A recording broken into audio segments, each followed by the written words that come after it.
Letters to Dad. The alarm never woke Marcus. He was always already up. At 8 years old, he had developed a routine so precise it could have set the clocks in their small Memphis apartment.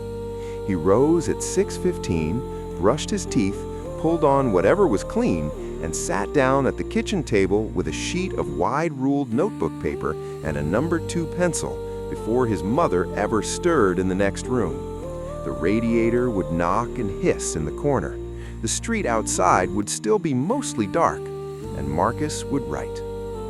He had started the letters 11 days after his father left, not because anyone told him to. His mother, Linda, was too hollowed out in those first weeks to suggest much of anything, but because his 3rd grade teacher, Mrs. Caldwell, had assigned the class a pen pal project, and something clicked inside him like a key turning in a lock. His father needed to hear from somebody, and Marcus was somebody. The first letter was short, crayon on construction paper, the handwriting enormous and uneven. Dear Dad, my name is Marcus, and I am your son. I am in 3rd grade.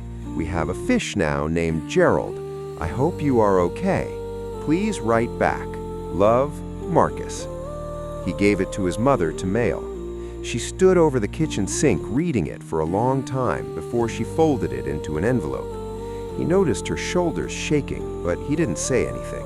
He went and watched cartoons instead and let her have whatever that moment was. Darius wrote back in 3 weeks. The letter was short, too. Prison didn't exactly inspire long-windedness in a man still trying to figure out how to breathe inside it. But he told Marcus he was proud of him, that Gerald sounded like a fine fish, and that Marcus should listen to his mother and work hard in school. It was a simple letter. It was the most important letter Marcus had ever received. He read it so many times the paper went soft at the folds. After that, Marcus never missed a day. He wrote about everything. Nothing was too small, nothing too ordinary. He understood instinctively, the way children sometimes understand things adults have to be taught, that what his father was starving for wasn't news, it was texture. The smell of the apartment after Linda cooked collard greens on Sunday.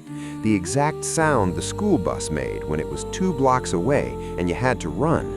The way Gerald, the fish, would swim in panicked circles every time someone walked past the bowl too fast, and how Marcus had decided this meant Gerald had anxiety and that maybe they were alike. He wrote about the hard things too, but carefully.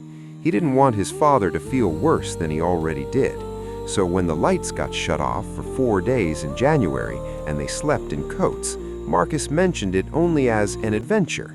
We were like pioneers, Dad, except we had a microwave when the neighbor let us use an extension cord. When kids at school said things about having a father in prison, Marcus reported it plainly, without self-pity. Darnell said something stupid today. I didn't swing on him because you told me my hands aren't for that, but I thought about it. I want you to know I thought about it. Darius received each letter like a man receiving water in a desert. He had a system. The letters came to him through the prison mail service, already opened and inspected, sometimes with words blacked out, though Marcus never wrote anything that warranted it. Darius would wait until his cellmate, a quiet man from Chattanooga named Roy, was asleep, and then he'd read them with the small light above his bunk. He read them slowly, once for information and once for feeling.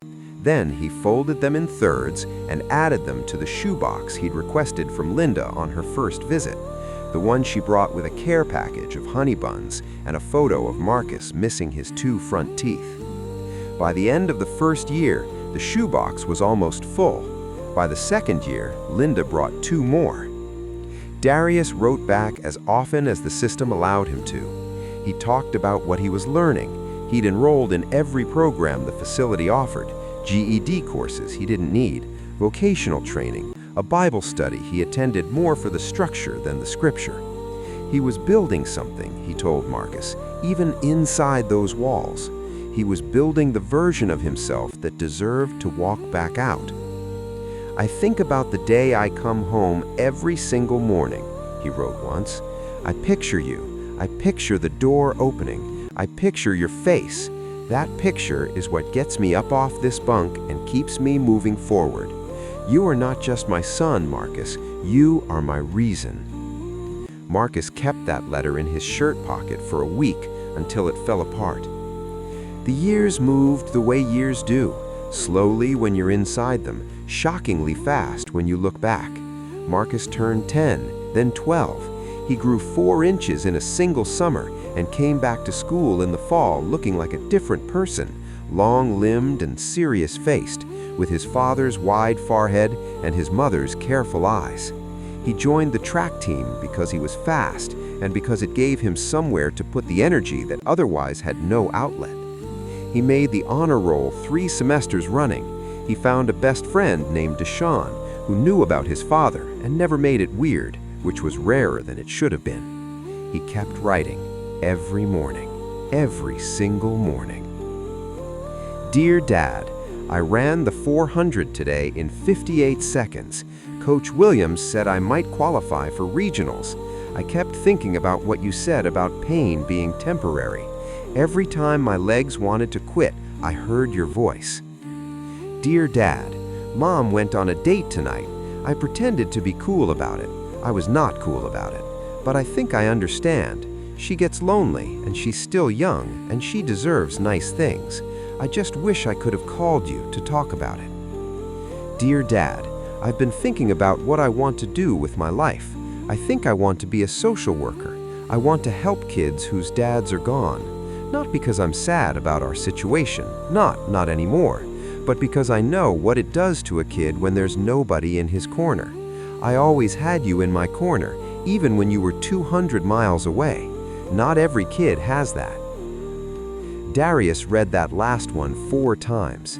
He showed it to Roy, who had 3 kids of his own that hadn't written in 2 years.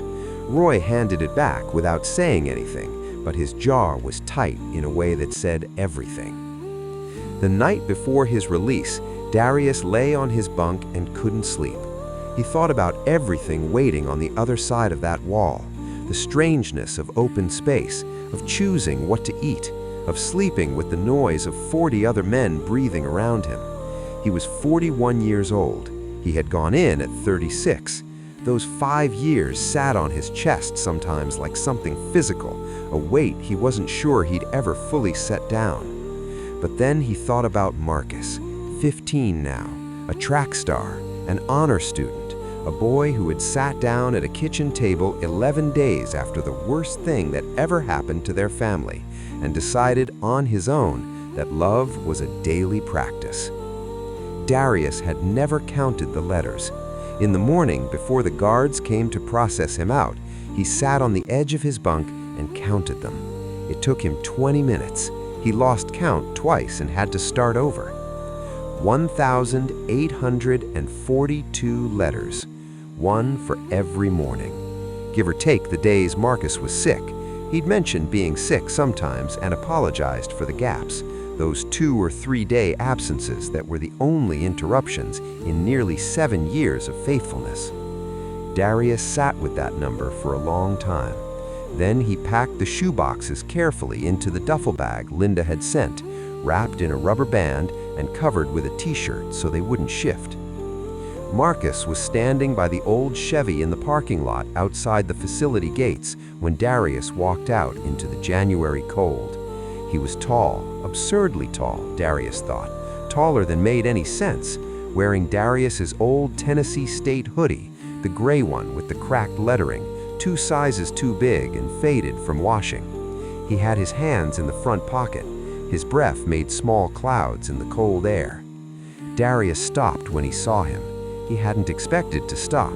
He had planned to walk right to him, to be strong and steady and not make a scene in the parking lot. But something about the sight of his son, alive and whole and tall and there, hit him somewhere below language, and his legs just stopped cooperating. Marcus watched him for a moment. Then he reached into the hoodie and pulled out an envelope. He walked it over slowly and held it out. Darius took it with hands that were not entirely steady. He opened it. Dear Dad, I've been trying to write this one for about 6 months, and I kept throwing it away because nothing I wrote seemed to enough. So I'm going to stop trying to make it enough and just tell you the truth. I wrote to you every day because I needed you to know I was here.